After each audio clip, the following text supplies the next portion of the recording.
Okay, video शुरू होते ही आपके लिए एक मेंटल एक्सरसाइज। कितने परेशान लग रहे हैं ना ये बच्चे।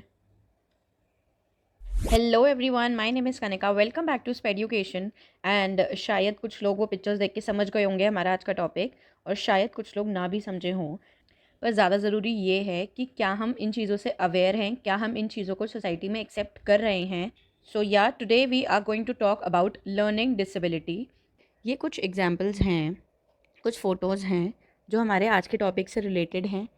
सो बेसिकली ये कुछ फेमस पर्सनालिटीज़ हैं हमारे पास who suffered from a learning disability. Dyslexia, dysgraphia, dyslexia is most common by the way.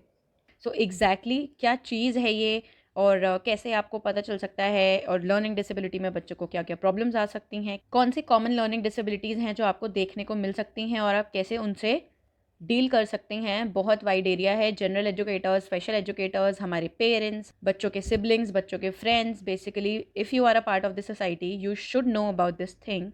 And I will try simple, एकदम सिंपल लैंग्वेज में आपको समझा पाऊँ।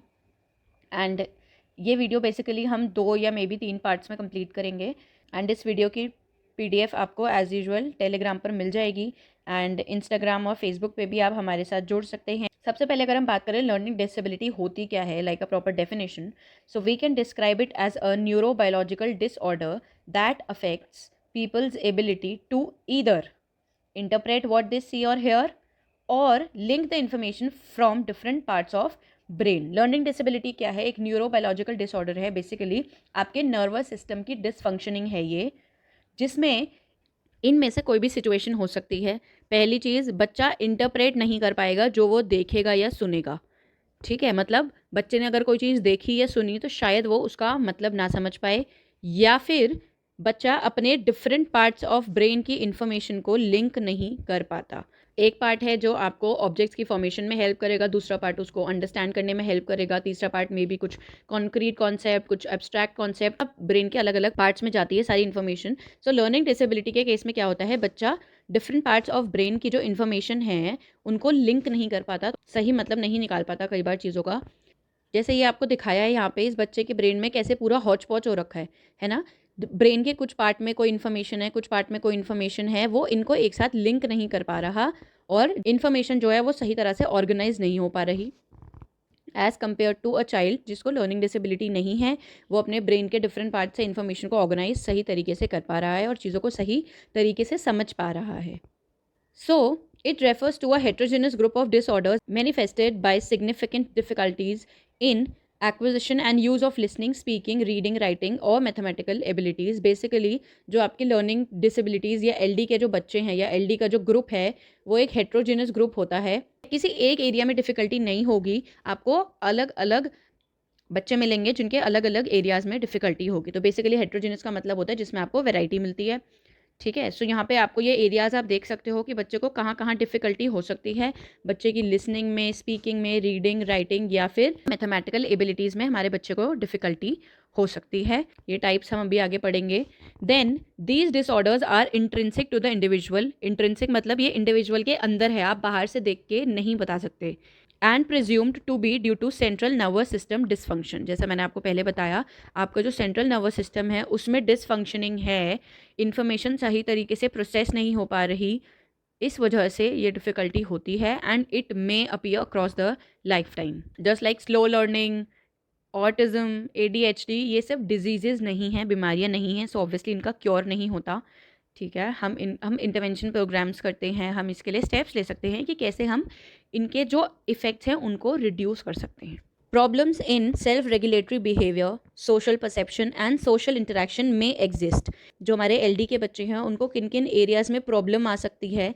सेल्फ रेगुलेटरी बिहेवियर उन्हें नहीं पता, जब अपने आप को रेगुलेट करने की बात आई, बहुत सारी चीज़ें हैं जिसमें हम किसी दूसरे की असिस्टेंस नहीं लेते, किसी दूसरे की हेल्प नहीं लेते और खुद ही अपने बिहेवियर को रेगुलेट कर लेते हैं। हमें पता है कि कहाँ कैसे बिहेव करना है।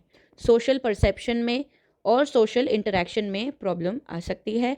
सोशल परसेप्शन इस कैसे आप सोसाइटी या अपने आसपास के लोगों को परसीव करते हैं, आपका क्या नज़रिया है सोसाइटी को लेके, आपका इंटरेक्शन सोसाइटी के साथ कैसा है। हो सकता है LD वाला जो बच्चा है वो बहुत कंफर्टेबल ना हो 4 लोगों के साथ बात करने में, या अपने जो इमीडिएट सराउंडिंग्स हैं उसकी, जो पेरेंट्स हैं, जो टीचर्स हैं जिनसे वो बहुत टाइम से कॉन्टैक्ट में है, सिर्फ उनके साथ ज़्यादा बात कर पाए, नए फ्रेंड्स बनाने में उसको प्रॉब्लम हो सकती है, नए लोगों से शायद वो उतने अच्छे से बात ना करे, उनको अच्छे से ग्रीट ना कर पाए। सो ये सब जो एरियाज़ हैं ये आपके प्रॉब्लमैटिक हो सकते हैं when you deal with a child with learning disability. Okay, so ये पिक्चर्स जो मैं इंसर्ट करती हूँ इनका सोल पर्पस ये है कि आपको शायद ये कंसेप्ट इस तरह कंसेप्चुलाइज हो जाए आपके दिमाग में, आपको याद आ जाए कि अच्छा लर्निंग डिसेबिलिटी की बात थी तो शायद आपको ये फ़ोटो याद आ जाए। अल्फ़ाबेट्स दिए हुए हैं पीछे बोर्ड पे, ठीक है। सो बच्चे को पढ़ाई लिखाई में, रीडिंग राइटिंग में, ठीक है, ये ड्राइंग बनाई हुई है क्योंकि हमारे बच्चे की मोटर स्किल्स भी वीक हो सकती हैं। फिर आपको यहाँ पे पीछे दिखाया है, लेट मी शो यू, यहाँ पे पीछे आपको ये काउंटिंग लिखी हुई दिख रही है, तो यहाँ पे जो हमारे बच्चों को मैथ्स में भी डिफ़िकल्टी होती है। So this is all in one picture जिसको देख के आप कुछ कुछ चीज़ें याद रख सकते हैं। देन लेट्स टॉक अबाउट कि स्पेसिफिक किस किस एरिया में डिफ़िकल्टी होती है, फिर हम चलेंगे आगे जल्दी से टाइप्स ऑफ लर्निंग डिसेबिलिटी पर। सो हमारे बच्चे को स्पोकन लैंग्वेज में, मतलब बोलने में, रिटन लैंग्वेज लिखने में, कोऑर्डिनेट करने में, ये कोऑर्डिनेशन आपका दूसरे लोगों के साथ भी हो सकता है या अपने साथ भी हो सकता है, मतलब आप अपने डिफरेंट बॉडी पार्ट्स को एक साथ कोऑर्डिनेट करके नहीं चल पा रहे। देन ऑर्गेनाइजेशन, ठीक है, सेल्फ ऑर्गेनाइजेशन, सेल्फ रेगुलेशन या आसपास चीज़ें ऑर्गेनाइज करना, इन सब चीज़ों में दिक्कत आ सकती है। सोशलाइजेशन में दिक्कत आती है, अभी हमने पीछे देखा सोशल इंटरेक्शन में। सेल्फ कंट्रोल एंड अटेंशन, सो ये कुछ प्रॉब्लमेटिक एरियाज़ हैं, ये कुछ एरियाज़ हैं जहाँ पे हमारे बच्चे को डिफ़िकल्टी आती है। बट इसका बिल्कुल ये मतलब नहीं है कि हमेशा उसको इन एरियाज़ में डिफ़िकल्टी आती रहेगी, बिकॉज हम उनके साथ काम करके इन एरियाज़ को ऑब्वियसली इम्प्रूव कर सकते हैं। Then the next is common learning disabilities. ये कुछ कॉमन लर्निंग डिसेबिलिटीज़ हैं जिनके बारे में आपने सुना होगा या आपको सुनने को मिलता रहेगा, एंड यू शुड नो कि ये क्या हैं। डिसलेक्सिया है आपका, डिसग्राफिया है, डिसकैल्कुलिया, डिस्फेजिया एंड डिस्प्रैक्सिया। ये क्या है सब, ये जो इमेजेस जो बनाई हैं आप इनसे थोड़ा थोड़ा आइडिया लगा सकते हैं। सो बेसिकली डिसलेक्सिया होता है रीडिंग डिसेबिलिटी, जब हमारे बच्चे को रीडिंग में प्रॉब्लम आ रही है वो होता है डिसलेक्सिया, जिसमें बच्चा पी को 9 पढ़ सकता है, बी को डी पढ़ सकता है, ठीक है, और ऑटोमेटिकली जब बच्चा उसको पढ़ता ऐसे है तो फिर लिखता भी ऐसे ही है। डिसकैल्कुलिया बेसिकली जब उसको मैथमेटिकल कैलकुलेशंस में डिफ़िकल्टी आती है, मैथ्स में डिफ़िकल्टी आती है, ठीक है, कैलकुलिया इज़ रिलेटेड टू कैलकुलेशन, सो वो होता है आपका डिसकैल्कुलिया। फिर अगर हम बात करें डिसग्राफिया, तो अगर ग्राफ जहाँ होता है that is related to writing, so dysgraphia is basically writing disability, जब हमारा बच्चा सही तरीके से लिख नहीं पाता।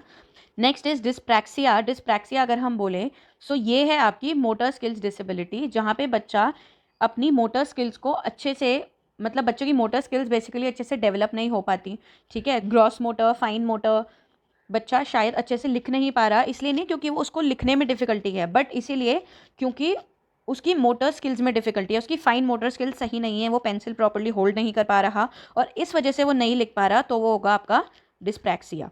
लैंग्वेज लर्निंग डिसेबिलिटी, जब बच्चे को लैंग्वेज में प्रॉब्लम है, लैंग्वेज सीखने में बच्चे को जब प्रॉब्लम आती है तो हम उसे डिस्फेजिया या फिर अफेजिया बोलते हैं। सो ये आपकी कुछ कॉमन टाइप्स ऑफ डिसेबिलिटीज़ हैं, एंड इस वीडियो में इतना ही करेंगे। नेक्स्ट वीडियो में वी विल डिस्कस कि कैसे हम क्या क्या क्लासरूम स्ट्रैटेजीज़ हम फॉलो कर सकते हैं अपने एलडी के बच्चों की एजुकेशन को, उनके टीचिंग लर्निंग एक्सपीरियंस को बेटर बनाने के लिए क्या क्या स्टेप्स पेरेंट्स ले सकते हैं for their children who have learning disabilities. And ये पीडीएफ आपको मिल जाएगी टेलीग्राम पर, एंड या मिलती हूँ आपसे जल्दी ही अगली वीडियो में। Take care, bye.